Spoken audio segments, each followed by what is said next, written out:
اعوذ باللہ من الشیطان الرجیم بسم اللہ الرحمن الرحیم۔ السلام علیکم رحمۃ اللہ وبرکاتہ۔ آج ہم سورہ فلق اور سورہ ناس ان دو صورتوں کے بارے میں جانیں گے۔ پہلے ہم سورہ فلق اور سورہ ناس کو پڑھیں گے ترجمے کے ساتھ میں۔ اعوذ باللہ من الشیطان الرجیم بسم اللہ الرحمن الرحیم۔ شروع اللہ کے نام سے جو بڑا ہی مہربان اور رحمت والا ہے۔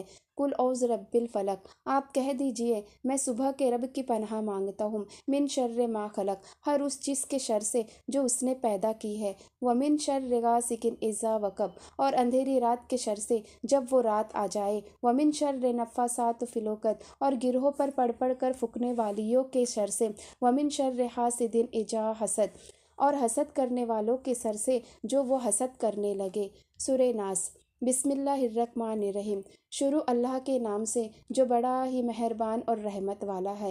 قل اعوذ رب الناس، آپ کہہ دیجئے میں پناہ مانگتا ہوں سب لوگوں کے رب کی۔ مالک الناس، الہ الناس، سب لوگوں کے بادشاہی کی، سب لوگوں کے معبود کی۔ ومن شر وسواس الخناس، وسوسہ ڈالنے والے پیچھے ہٹ جانے والے شیطان کے شر سے۔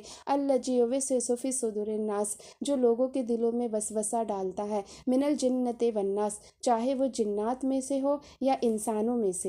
سورہ فلق اور سورہ ناس یہ دو قرآن شریف کی آخری آیتیں ہیں۔ یہ وہ دو صورتیں ہیں جس میں اللہ تعالیٰ کی پناہ مانگی گئی ہے۔ یہ دو صورتیں جب نازل ہوئی تھی جب کچھ یہودیوں نے حضور صلی اللہ علیہ وسلم پر جادو کرنے کی کوشش کی تھی، اور اس کے کچھ اثرات حضور صلی اللہ علیہ وسلم پر ظاہر ہوئے تھے۔ ان صورتوں میں جادو سے بچنے کے لیے اور اللہ سے پناہ مانگنے کے لیے تلقین کی گئی ہے، اور کئی حدیثوں سے یہ ثابت بھی ہے ان صورتوں کی تلاوت کرنا جادو سے حفاظت کے لیے بہترین عمل ہے۔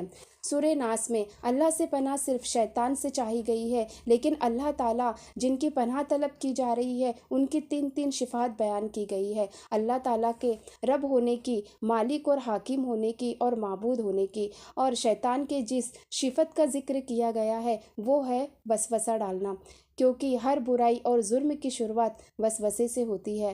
شیطان کو خناس بھی کہا گیا ہے، جس کا معنی ہے نظر نہ آنے والے۔ شیطان یا شیطانی کام کرنے والے لوگ گمراہ کرنے والی بات نہیں کہتے، بلکہ پیچھے رہ کر اور چھپ کر گمراہ کرتے ہیں، یہی شیطانی وسوسہ ہے۔ من الجنۃ والناس میں یہی کہا گیا ہے۔